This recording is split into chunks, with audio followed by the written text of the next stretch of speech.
یہاں رک کر کے تھوڑا ذرا اس کی بخشش کا تذکرہ کر لیتے ہیں. کیسا بخشنے والا مہربان ہے. اللہ کو سب سے زیادہ جو کام پسند ہے وہ معاف کرنا پسند. اللہ کو معاف کرنا بہت پسند ہے. اسی لیے جب شب قدر کے متعلق میرے آقا علیہ السلام نے ذکر فرمایا تو ام المومنین سیدہ عائشہ صدیقہ نے عرض کیا کہ یا رسول اللہ، اگر میں شب قدر پاؤں تو میں کون سی دعا کروں اپنے اللہ سے؟ تو حضور اکرم صلی اللہ علیہ وآلہ وسلم نے فرمایا عائشہ، اگر تم شب قدر پاؤ تو تم اپنے اللہ سے یہ دعا کرنا، اللہم انک عفو تحب العفو فاعف عنی یا کریم. اے اللہ بے شک تو معاف کرنے والا ہے. اللہم انک عفو، تو معاف کرنے والا ہے. تحب العفو، اور معاف کرنے کو پسند بھی کرتا ہے. فاعف عنی، تو پھر مجھے معاف کر دے.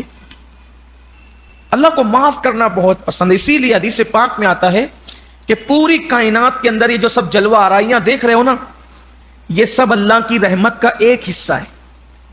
کتنا حصہ ہے؟ ایک حصہ. اور 99 حصے رحمت کے میرے اللہ نے آخرت کے لیے رکھ چھوڑے. یہاں ایک حصے کا اظہار ہو رہا ہے اور 99 حصے کا اظہار کہاں ہوگا؟ آخرت میں ہوگا. آخرت میں کیسے اظہار ہوگا؟ بھئی غضب کا اظہار تو ہوگا، لیکن غضب کے ساتھ جب شفاعت کا دروازہ کھلے گا تو پھر جب کرم کا اظہار ہوگا تو کیسے ہوگا؟ صرف ایک حدیث اس پر سنیں. یہ حدیث جب حضور علیہ السلام نے بیان فرمائی تو خود بھی بہت ہنسے. اتنے ہنسے آقا علیہ السلام اپنی شان کے مطابق کہ حضور کی داڑھیں نظر آنے لگی. وہ حدیث کیا ہے وہ بھی آپ سنیں. کیسا کریم ہے میرا اللہ، 70 ماؤں سے زیادہ پیار کرنے والا. میرے اللہ کی شان بہت اعلیٰ ہے. بس بندے ہی گندے ہیں نا کہ اس کے قریب آنا نہیں چاہتے. سب کے قریب جانا چاہتے ہیں، اس کے قریب جانا نہیں چاہتے. سب کے پاس گڑ گڑانا چاہتے ہیں، اس کی بارگاہ میں گڑ گڑانا نہیں چاہتے. حدیث پاک میں آتا ہے اللہ کے رسول صلی اللہ علیہ وآلہ وسلم فرماتے ہیں جب سب جنتی جنت میں چلے جائیں گے، سب جہنمی جہنم میں چلے جائیں گے، تو ایک بندہ جہنم میں رہ جائے گا. ایک بندہ، آخری والا بندہ، یعنی جس کو جہنم سے نکلنا ہے.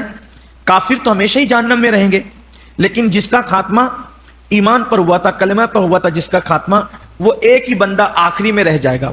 پتہ نہیں وہ کون ہوگا، آخری میں رہ جائے گا. اللہ ہم پر عافیت کا معاملہ فرمائے، رحم کی چادر ہم سب پہ ڈالے. آخری بندہ رہ جائے گا.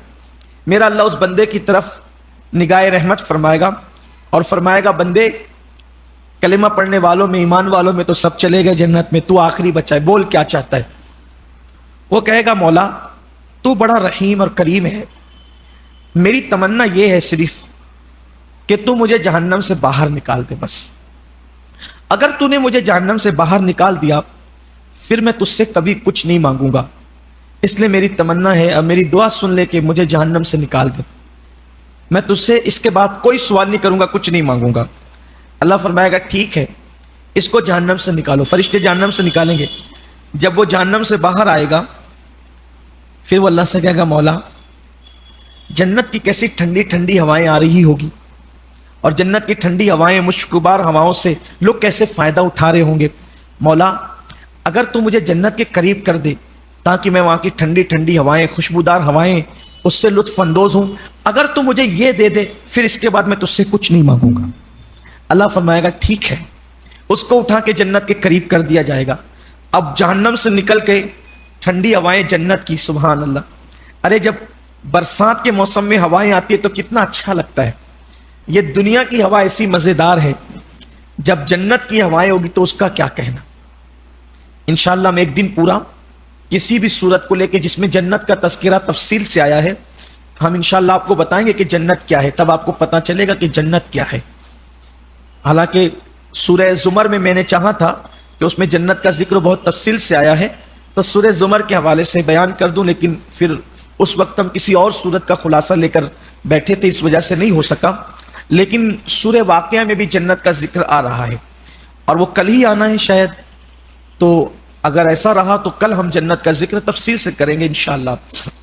معلوم تو ہونا چاہیے کہ اپنا آخری ٹھکانہ کیسا ہے، تاکہ اندر شوق بھی رہے نا جنت میں جانے کا. کچھ لوگ تو یہیں تک محدود ہے کہ حوریں ہوں گی جنت میں، اور پرندے ہوں گے، اور نہریں ہوں گی، اور بھی کچھ ہوگا. ہم آپ کو بتائیں گے تو آپ کو پتہ چلے گا انشاءاللہ. اگر جنت پتہ چل جائے نا تو آدمی ابھی مرنے کی تیاری کرنے لگے. جنت وہ چیز ہے. تو جنت کی ٹھنڈی ٹھنڈی، اچھا جنت کی ہوائیں اور خوشبو کتنی دور سے آتی ہے؟ 500 سال دور سے. یعنی اگر تیز رفتار گھوڑا 500 سال میں جتنا لمبائی میں دوڑایا جائے گا اتنی دور سے جنت کی خوشبو اور ہوائیں آتی ہیں.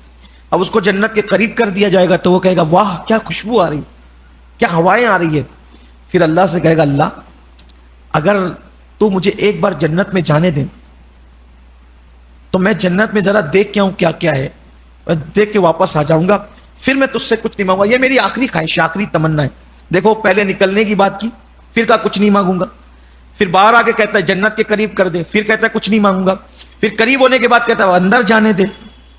اللہ فرمائے گا ٹھیک ہے. پھر میرا اللہ اپنے کرم سے اس کو جنت میں داخل کرے گا. وہ جب جنت میں جائے گا وہ سب دیکھے گا، نہریں، درخت، پھل، یہ وہ سب نعمتیں. فرشتے کہیں گے چلو باہر، ہو گیا تمہارا ٹائم، اب نکلو چلو. تو وہ جنت کی زمین پہ بیٹھ جائے گا اور بیٹھ کے کہے گا اب تو میں نہیں نکلوں گا، اب میں باہر نہیں نکلوں گا. اللہ سے پوچھو اس نے وعدہ کیا تھا کہ نہیں کیا تھا کہ جو ایک بار جنت میں جائے گا وہ دوبارہ جنت سے نکالا نہیں جائے گا. تو اللہ کا جب وعدہ ہے کہ ایک بار جائے گا تو دوبارہ نہیں نکلے گا، تو میں آ گیا جنت میں، اب میں نہیں جاؤں گا باہر کیونکہ اللہ کا وعدہ ہے. تو اس وقت اللہ کی رحمت مسکرائے گی جیسا کہ اللہ کی شان ہے، اور اللہ فرمائے گا ٹھیک ہے اسے جنت میں رہنے دو. جب یہ حدیث میرے آقا نے بیان فرمائی تو حضور بھی مسکرا پڑے. یہ آخری جنتی، جو جنت میں آخری آدمی آئے گا یہ اس کا حال ہے. یہ میرے اللہ کی شان ہے. ایک جب میرے آقا علیہ الصلوۃ والتسلیم اللہ کی بارگاہ میں رو کر امت کی مغفرت کی دعا کرتے ہیں تو اللہ فرماتا ہے محبوب کیوں رو رہے ہو؟ عرض کرتے ہیں مولا میری امت. میرا رب فرماتا ہے محبوب اگر وہ تیرے امتی ہیں تو میرے بھی تو بندے ہیں نا. یعنی اگر تم پیار کرتے ہو امتی ہونے کی وجہ سے تو میں بھی تو ان سے پیار کرتا ہوں، وہ میرے بندے بھی تو ہیں. لیکن ہم نے اللہ تبارک و تعالیٰ سے محبت کا وہ رشتہ نہیں جوڑا جو ہمیں جوڑنا چاہیے تھا. بہت کریم ہے، وہ بہت مہربان ہے. اور میں پھر آپ سے کہتا ہوں کہ وہ صرف نیکوں کا رب نہیں ہے، وہ گنہگاروں کا بھی رب ہے. وہ ہم لاکھ گنہگار ہیں، پاپی ہیں، مجرم ہیں، کیسے بھی ہیں، لیکن ہیں تو اللہ کے بندے نا. تو اللہ سے ہمیں رشتہ جوڑنا چاہیے. جو رشتہ تو ہیں لیکن گناہوں کے سبب جو رشتہ ہم نے کمزور کر لیا ہے، اس کے فرامین سے بغاوت کر کے جو ہم اس سے دور ہو گئے، ہمیں پھر اس کے قریب آنا چاہیے، رونا چاہیے، گڑ گڑانا چاہیے اور اس کے فرامین پہ عمل کر کے اس سے تعلق کو مضبوط کرنا چاہیے، اس پر یقین مضبوط کرنا چاہیے. ایسے ایسے واقعات میرے اللہ کے رسول صلی اللہ علیہ وآلہ وسلم نے بیان فرمائے ہیں کہ وہ میرے ذہن میں آ رہے ہیں. اگر میں اسی پہ گفتگو کروں تو یہی ٹائم ختم ہوگا، لیکن ایک حدیث مجھے اور یاد آئی، میں اس کا مفہوم پیش کروں. ایک شخص تھا بہت پاپی، بہت مجرم، گنہگار. اس کی موت کا وقت قریب آیا تو اس نے اپنے بیٹوں سے کہا میرے بیٹوں تم میرے بڑے فرما بردار ہو، جب میری موت ہو جائے گی نا تو تم کو میں وصیت کرتا ہوں کہ میرے گلے میں رسی ڈالنا اور رسی ڈال کے مجھے گھسیٹتے پھرنا، اور اس کے بعد پھر مجھے کفن میں لپیٹ کر کے جلا دینا تاکہ لوگوں کو پتہ چلے کہ مجرموں کو کیا سزا ہے، اور جلا کر کے میری راکھ ہوا میں اڑا دینا، جنگلوں میں اڑا دینا، ادھر ادھر سب بکھیر دینا. پھر وہ مر گیا. اس کے بچوں نے نہ چاہتے ہوئے بھی ویسے ہی کیا، جلا دیا، ہوا میں راکھ اس کی اڑا دی تو اللہ تعالیٰ نے فرشتوں کو حکم دیا اس کی راکھ جمع کرو. راکھ جمع ہوئی. پھر اللہ تعالیٰ نے راکھ سے پھر اس کو وجود بخشا اور فرمایا بندے بتا تو نے ایسا کیوں کیا؟ اس نے عرض کی مولا میں نے اپنی سوچ کے مطابق کیا کہ مجھے ڈر لگ رہا تھا کہ میں مروں گا تو تیری بارگاہ میں کھڑے ہونا پڑے گا، اور جب کھڑے ہوں گا تو میں اپنے اعمال کا حساب نہیں دے سکوں گا. تو میں نے سوچا کہ راکھ بکھیر دی جائے گی تو میری راکھ ادھر ادھر بکھیر دی جائے گی تاکہ مجھے اللہ کی بارگاہ میں کھڑے نہ ہونا پڑے. لیکن مولا تیری شان ہے، تو نے راکھ سے بھی مجھے وجود بخشا اور میں اپنی بارگاہ میں کھڑا کیا. مولا تو جانتا ہے میں نے جو کیا صرف تیرے ڈر اور تیرے خوف کی وجہ سے کیا. میرا اللہ فرمائے گا اگر تو نے میرے ڈر کی وجہ سے کیا تو جا میں نے تیرے سارے گناہوں کو بخش دیا. تو مجھ سے ڈر گیا میں نے بخش دیا. آئیے ایک حدیث اور پیاری سے سن لیں پھر اپنے عنوان کی طرف چلتے ہیں. ہم عنوان ہی کی طرف ہے لیکن آگے چلتے ہیں کیونکہ میرے اللہ کی رحمت کا ذکر ہے نا تو بندے تو پھر لالچی ہوتے ہیں. قیامت کے دن اللہ ایک بندے کا حساب لے رہا ہو، اس کے سب دفتر جو ہے گناہ کے پڑے ہوں گے کیونکہ ہم جو کرتے ہیں وہ سب لکھا جاتا ہے تو رکھے ہوں گے. اللہ فرمائے گا بتا یہ سب تو نے کیا، یہ سب گناہ تو نے کیا؟ وہ ادھر ادھر دیکھے گا اور کوئی دیکھ تو نہیں رہا. اللہ فرمائے گا میں نے چادر ڈال دی، کوئی دیکھ نہیں رہا ہے، بولیے تو نے کیا؟ ہاں مولا میں نے کیا. اللہ فرمائے گا یہ کرنا تیرا کام تھا، تجھے بخشنا میرے کرم پہ جا میں نے بخش دیا. ایک اور حدیث اس کی رحمت کی، کیا رحمت ہے اس کی. اللہ تعالیٰ ایک بندے کے چھوٹے چھوٹے گناہ، دو قسم کے گناہ، ایک چھوٹے اور ایک بڑے، چھوٹے چھوٹے گناہ اس کے سامنے رکھے گا. اللہ فرمائے گا یہ تو نے کیا, یہ گناہ تو نے کیا. وہ شرمائے گا, ادھر ادھر دیکھے گا تو اس کو کوئی نہیں دیکھ رہا ہوگا. اللہ فرمائے گا ہم نے چادر ڈال دی, بتا یہ تو نے کیا. وہ کہے گا ہاں میں نے کیا, اس کے علاوہ بھی کچھ کیا تھا. وہ کوئی جواب نہیں دے گا, چپ رہے گا. وہ سوچے گا کہ ابھی چھوٹے گناہ اتنے سب ہیں, اور جو بڑے گناہ ابھی وہ اس کا دفتر آیا نہیں ہوگا. اللہ فرمائے گا اور بھی کچھ کیا تھا. چپ رہے گا, کچھ بولے گا نہیں. اللہ فرمائے گا فرشتوں اس کے یہ جتنے چھوٹے چھوٹے گناہ ہیں نا ان سب کو نیکیوں میں کنورٹ کر دو. یعنی یہ جتنے گناہ تھے چھوٹے, اس یعنی یہ جتنی تعداد تھی ان گناہوں کو نیکیوں میں بدل دو, نیکیوں میں تبدیل کر دو, اور پھر اس کا دفتر گنو. وہ کہے گا نہیں مولا ابھی نہیں, ابھی تو میرے وہ بڑے گناہ کا دفتر باقی ہے, اس کو بھی لایا جائے. یہ بھی ہوگا میدان محشر. میرا اللہ ایسا کریم ہے, لیکن بندے کو چاہیے کہ وہ اپنے اللہ سے, لیکن جیسے وہ کریم ہے, ستار ہے, غفار ہے, وہیں پر وہ قہار و جبار بھی